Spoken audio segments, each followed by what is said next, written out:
So for this activity, we're going to be thinking about smell. And we're going to be painting a sunset more from the smells associated with it than from necessarily the colors tied to it. I've got a handful of different herbs here, and herbs have been used for a very long time as some key pigments in paints and things like that. Paints are derived from everything from rocks that come out of the ground, herbs, crushed up bugs sometimes. And today, a lot of paints are actually made in labs, so they're made from chemistry. But today, I'm going to be using herbs to actually create sort of this sunset painting and tie in the different scents and smells to sort of the painting process. So what I've got here is dill that's been sort of pulverized, turmeric, paprika, chili powder, cinnamon, and then lavender. Some people are allergic to lavender, so I try to make sure that people are aware of that. It is very fragrant, and all of these sort of have both a visual component as well as a fragrant component, and we'll kind of talk about those as we go. And then I also have a cup of water and a brush, and that's all I'm going to need in order to sort of make this painting. Now, I'm going to sort of gradate my sunset in this painting using sort of that range of different colors. You can feel free to play around, omit colors if you want, or make colors more prominent. But the first thing that I'm going to do is I'm going to take my brush and I'm just going to wet down sort of this whole page. That water on my paper is going to help a lot of these colors flow a little bit easier, make my colors sort of extend a little bit further. I've just got my herbs on a plate. This is a fancy plate that we have floating around, but it'll work out for this purpose. So I've got my page nice and wet now. It's not pooled with water, but I brushed it on. And I'm going to start down at the bottom here. And if I'm thinking about a sunset, maybe it goes through sort of the oranges, obviously where the sun is, but then it kind of goes through some earth tones and finishes in kind of a blue-purple. But down along the bottom of it, where the trees are, maybe there's just a hint of green. So I'm going to use the dill there. And the thing about using herbs to paint with is you have to sort of hydrate them. You have to add the water. So I tend to use a little bit more water as I'm going. And then I can kind of just pull those along. And you see, because my paper is wet, all of that flows much more nicely. I want to go all the way out to the edge, and you'll notice that I'm working on sort of a board here. A lot of times I'll use unfolded cereal boxes or pizza boxes as a backer, just so that I can really let my painting reach the edges of my paper without damaging my table. So that's my dill, and you'll see that there's some little pockets of that herb there. It's kind of an interesting texture that it brings to the mix. And a lot of these, because they're not as refined as paints, will also have a little bit of a texture to them. So next one is the brightest of the bunch. Turmeric is a well-known pigment in the art world just because it's so brightly mustardly yellow. Look at that, how it brings a pop of color straight to the page. Now, those sunset painting aficionados will note that the sun is a singular source, so it should radiate out from the middle. But I like playing with a lot of these colors and kind of dragging them in. So I'm going to start by pulling some of that orange all the way across. Maybe I start with a little bit more in the middle though. Give it a little bit more pop of color there. So just coming over the horizon of the green, I've got that bright pop of orange. You'll notice the turmeric also has a little bit of a texture to it. And the turmeric doesn't smell quite as much. I would say of all of these, the lavender is definitely the most fragrant. Dill has sort of a grassy, earthy scent to it. We don't have smell-o-vision, so you can't quite smell all these as I'm painting. But if you've got the kit at home, you can paint along and you can probably smell a lot of these. Paprika, I like to pull up to my nose every once in a while and take a smell, is actually from a pepper, so it does have a little bit of a spice to it, but I love this sort of reddish, earthy tone that it brings to the painting. It's a little bit brighter than chili powder. Oops, That's not going to be a problem. So I want to start thinking about sort of how that sun would radiate out from the middle, but still maybe have some color over here on the edges. If you get a little bit thick, feel free to just pull it. You can always dab in the water to get a little bit more flow out of those colors. And what will actually happen here is, yes, the pigment itself is sort of building up there on the page, but as that water works its way into them over time, they'll start to stain the paper. So in addition to sort of applying a layer of pigment onto the sheet, you're also creating sort of a stain that will leave its mark on the paper. And nothing is more prevalent with that than the violet. You'll see here in a minute. It kind of goes on,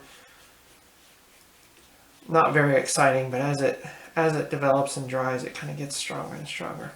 So I'm thinking about sort of how the sun radiates out from that center there.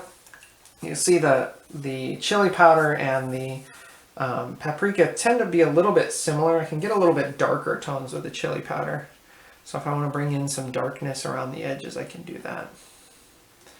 Cinnamon is actually used, or has been used, for makeup quite a bit. So it's a pretty fine powder. And a lot of pigments are the same for makeup as they are for paints and things like that. And you can see it kind of goes on this real earthy sort of brown. And you'll notice that when you're working with herbs as pigments, they do tend to be a little bit earthier. So this isn't going to be necessarily a bright purple sunset, but it is going to have a really nice gradation of colors.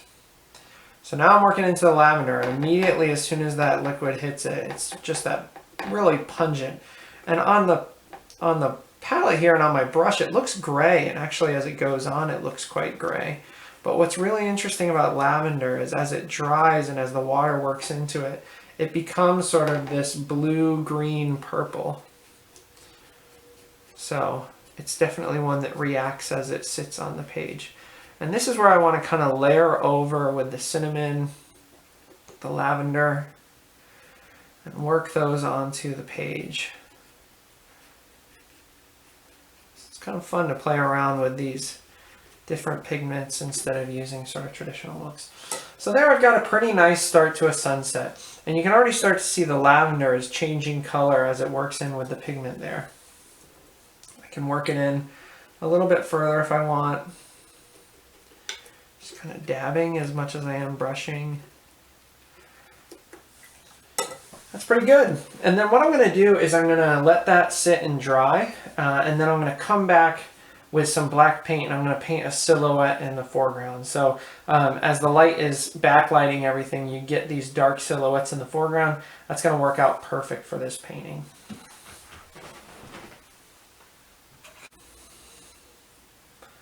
All right, through the magic of television, I've got a version that has already dried here. And you can see as it dries, you get a pretty strong distinction here. So you've got the green dill down at the bottom, very grassy smelling. The turmeric and the chili powder and the paprika sort of create this nice gradation from sort of a brightish yellow through some of those rich flavors into sort of this brown. And you got that cinnamon that becomes a really nice transition. And if you look at the lavender up at the top, that really fragrant, pungent lavender, it's amazing how much it transitions into sort of this blue-gray at the top. And that happens as the water dries. So to finish out this painting, I'm going to do basically just keep it simple. And if you've ever done sort of a quick landscape, there's a couple tricks that become really helpful. First of all, I pull in some hills, and the reason that you pull in a couple of hills coming from either side is it draws the eye toward the middle of the piece.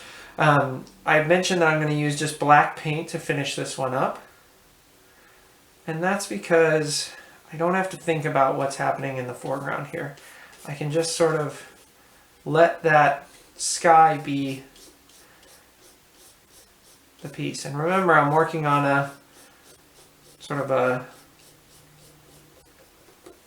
tray here that helps to protect my table. I'm going to come in swooping in from this side. And the reason that I want to swoop from those two different sides is if I just follow that line, I'll have a real curved spot in the middle and it won't draw the eye in.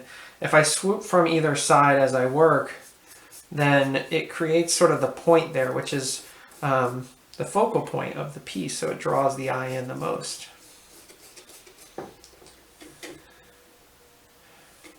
And dab just a little bit of water in with my paint here, kind of thin it out. I don't need it that thick.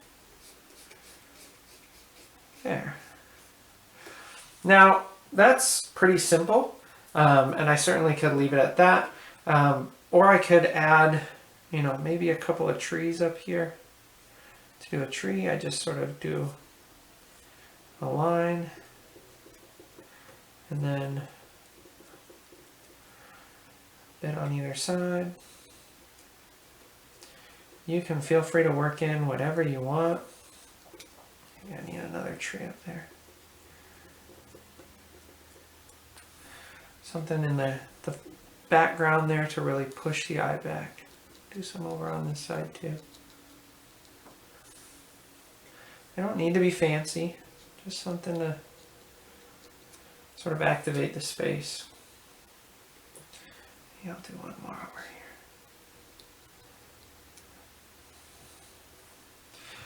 here. If you get them perfectly in a line like that, it tends to look a little bit fake.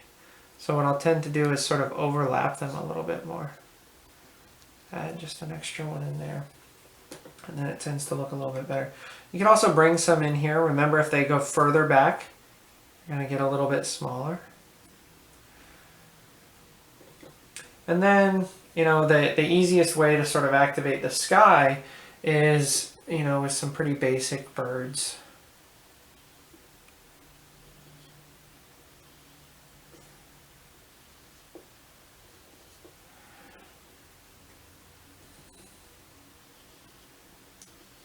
Nothing fancy, just something to draw the eye up.